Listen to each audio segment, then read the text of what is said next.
Hello po, Sir Jefferson. I am Alfonso Baron or Espiritu po. I live in Taytay, Rizal, sir. Tapos, I am 19 years old po.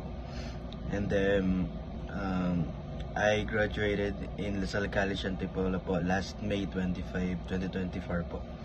Tapos, ang mga hobbies ko, sir, mahilig ako maglaro ng sports, specifically basketball, sir.